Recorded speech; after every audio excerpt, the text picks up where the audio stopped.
Friends, Selvendran YouTube channel. இன்றைக்கி வந்து நம்ம என்ன வந்து பார்க்க போகிறோம்னா, யூடியூப்பில் வந்து ஒரு வீடியோ வந்து அப்லோட் பண்ணுவீங்க. அப்லோட் பண்ணிவிட்டு வியூவர்ஸ் வந்து போகலான்னு வந்து சொல்லுவீங்க.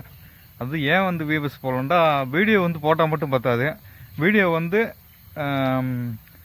சோசியல் மீடியா, அந்த ஃபேஸ்புக்கு, இன்ஸ்டாகிராமு, ட்விட்டரில் பூராமே அந்த லிங்கை வந்து ஷேர் பண்ணுங்கள். ஷேர் சேட்டு இப்படி ஆப்ஸ் மூலமாக வந்து அதிகமாக வந்து லிங்க்கை வந்து ஷேர் பண்ணுங்கள். நான் ஏன் வந்து ஷேர் பண்ண சொல்கிறேன்டா, யூடியூப் க்ரோவிங் வந்து ஒரு வீடியோ வந்து க்ரோவ் ஆகணும்டா, அதில் வந்துட்டு வந்து நம்ம வந்து ப்ரொமோட் பண்ணணும். நம்ம வந்து எப்படி ப்ரொமோட் பண்ணலாம்னா, அப்படி சோஷியல் மீடியாஸ் இப்படி வந்து ப்ரொமோட் அதிகமாக வந்து பண்ணிக்கிட்டா, ஒரு 100 வியூவர்ஸ் ஒரு வீடியோ வந்து போட்டிங்கன்னா ஒரு 100 வியூவர்ஸ் வந்து பார்த்துருக்கணும் வேறவங்க. அப்போ தான் வந்து யூடியூப் வந்து எடுத்துக்கிறான். யூடியூப் க்ரோ வீடியோஸில் வந்து ஒரு 100 வியூவர்ஸ் வந்து ஒரு வீடியோ வந்து ரீச் பண்ணுற வரைக்கும் அதை ஷேர் பண்ணிக்காருங்க. ஒரு வீடியோஸ் வந்து போட்டிங்கன்னா, வீடியோஸ் போட்டால் மட்டும் பார்த்தாது, அதை வந்து ப்ரொமோட் பண்ணும் ஃப்ரெண்ட்ஸ்.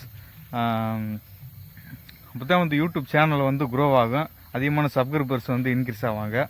நீங்கள் வந்து சப்ஸ்கிரைபர்ஸ் இன்க்ரீஸ் ஆகுன்றது வந்து பார்க்காதீங்க. உங்கள் வீடியோஸ் வந்து ஒரு வீடியோ வந்து போட்டிங்கன்னா 100 வியூவர்ஸ் வந்து கண்டிப்பாக வந்து உங்கள் வீடியோ இருந்தால் தான் யூடியூப் வந்து எடுத்துக்கிறோம் க்ரோவிங்க்கு வந்து. Thank you friends. நான் சொன்ன தகவலெலாம் வந்து உங்களுக்கு புரிஞ்சுக்கணும்னு நினைக்கிறேன். செல்வேந்திரன் யூடியூப் சேனல் லைக் பண்ணுங்கள், ஷேர் பண்ணுங்கள், சப்ஸ்கிரைப் பண்ணுங்கள். Thank you friends.